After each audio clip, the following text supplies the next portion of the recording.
Hi guys, this is the final installment in my Tolkien collection.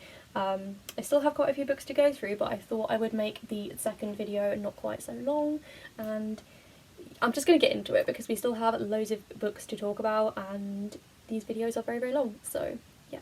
I have the 1984 Unwin edition of the Silmarillion. This has a cover illustration by Roger Garland. I think it's very, very pretty. It's very unique and almost kind of like bordering on sci-fi illustration. It's very, very cool and I very, very much like this. And also it has the unicorn logo at the top, which is very, very cool. I should make a shot game out of this and say that you need to take a shot every time I say it's very, very cool, or it's pretty, or I love this edition, or it makes me happy, because apparently that's all I have to say about these books, but it's true. This is the 1979 Unwin edition of Farmer Giles of Ham and The Adventures of Tom Bombadil. This is a very, very cool edition. It's very vintage, very retro, very, very aesthetic. It's very small, it has some lovely illustrations on the inside, and yeah, it also has the library cataloguing data inside, which is very, very cool. So then I have a 1979 Unwin edition of the Silmarillion. This is a blue version, which I very, very enjoy. It's very pretty, I need to think of other words other than pretty on how to describe these, but let's not lie, they are all very pretty. Yeah, I love having vintage editions, as I said, and they just look amazing, so yeah. David Day's A Guide to Tolkien in 2012, and it's just kind of, as it says, a guide to Tolkien. It's a dictionary or an encyclopedia, so it's like A to Z of everything you need to know about Tolkien, which I think is very, very cool, and I love having these kind of books in my collection.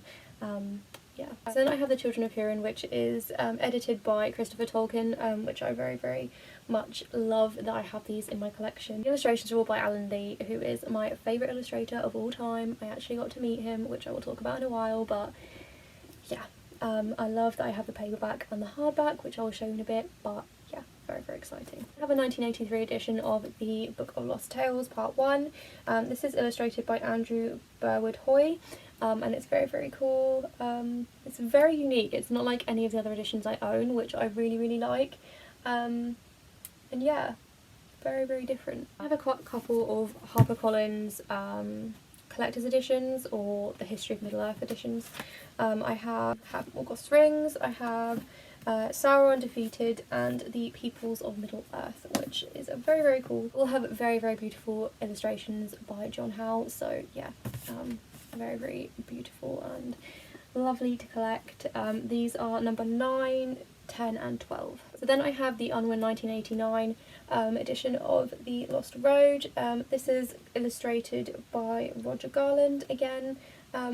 Very nice. Like I said, it's very sci-fi. I feel like his illustrations are more bordering on the like fantasy sci-fi side of things, which is very, very interesting, and I really enjoy that about his illustrations. I think they're very unique, so lovely to have in my collection. So this one is very special to me. This my brother actually bought for me a couple of Christmases ago, and I love the edition. I love the cover. It's one of the darker tales from Tolkien, but it's also one that not a lot of people know about, so it's very, very special to me, and I'm very glad that I have it in my collection. And yeah, this is the HarperCollins 2017 edition. Then I have number 3 of the HarperCollins Tolkien History of Middle-earth series, collection, whatever you want to call it. And this is the Ladies of Beleriand, and this is the 2002 paperback edition, and it is illustrated again by John Howe. I have my graphic novel version of The Hobbit. This is illustrated by David Wenzel, and it's adapted by Charles Dixon and Sean Deming. And yeah, it's, as it says, it's just the graphic novel adaptation of The Hobbit.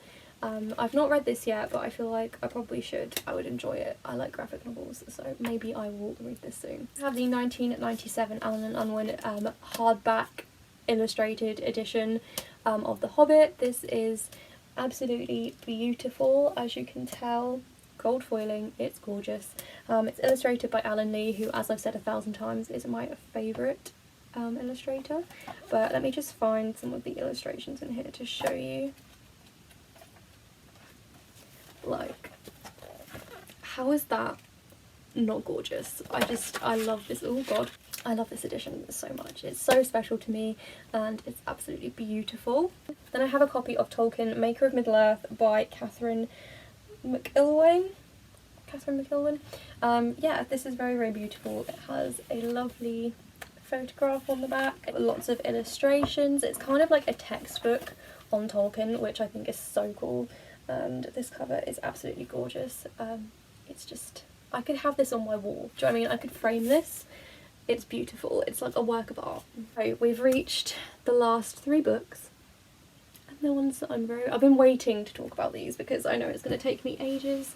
I have the 2007 hardback edition of the Children of Middleearth. This is again illustrated by Alan Lee. It's absolutely beautiful. The illustrations are glossy, which I think is absolutely fantastic. Let me just show you one. So yeah, we have fully coloured glossy illustrations in here, and yeah, but the last 2, okay, I have 2 copies of Beleriand and Luthien, the hardbacks, the HarperCollins editions. The reason I have 2 of these is because it's signed. Yeah, I actually went and met Alan Lee in, where did I go? Oxford. We travelled to Oxford so that I could go and meet him, and it was a really chaotic event actually because it took us ages to get there. Like we drove and then we had to get like a bus, and it took absolutely ages, and the car park we were parked in closed at like 8 o'clock or something ridiculous, so we thought I was going to have to leave before we actually got to the point in the event where we would meet Alan Lee, so I actually got hold of this copy signed before the end of the event. So basically I said to the people who were organising it, look, I don't think I'm going to be able to stay till the end. Is there any way that I could leave my information, pay for some shipping, and have you ask Alan to sign a book for me and then send it to my home, because I don't think I'll be able to stay. So they actually gave me one of the pre-signed editions, and I sat for the talk, and I actually was able to meet him in the end. So I brought my book up to him and he opened it and it was already signed, and he kind of looked at me like, how have you got this book that I've signed that I've not even signed yet? And I had to then explain to him that I didn't think I was going to be able to meet him, and I told him that I'd travelled, you know, a good 4 or 5 hours to come and see him, and he just thought that was incredible, and it made my day that he looked so happy to think that people would travel so far, because why wouldn't they? But I really, this book means so much to me because it has so many memories of actually going to sit in a room full of people who were so passionate about Tolkien's work and about Alan Lee's illustrations, and it was just fantastic, and he was absolutely lovely. So yeah, I have 2 editions. I have my signed copy and my other copy. This is the one I read because I didn't want to damage this one. That is all of my Tolkien books. I do have a couple of things also to mention. I have my Lord of the Rings game with illustrations by John Howe again. Very, very cool. My brother got me this for Christmas and it's amazing. I also have my little Frodo. He's very, very cute. And I have the Lego set for The Hobbit. This is the Mirkwood Elf Army. That's what it is. But yeah, I have this. So I think that other than my very beat up a special edition extended DVD set is everything I own that is Tolkien, I think. I'm probably going to find a massive pile of books somewhere because I feel like I definitely have more than this. Yeah, I hope you guys enjoyed these videos. Let me know if you want to see any videos discussing these in any more detail. I would be more than happy to do that. I will try and link some pictures of the close-ups of the beautiful illustrations in the description box. But yeah, thank you guys so much for watching. Let me know in the comments if you collect books by a specific author. Maybe you're also a Tolkien collector. Let me know. And yeah, you'll see me in the next video. Thank you guys so much for watching. Bye.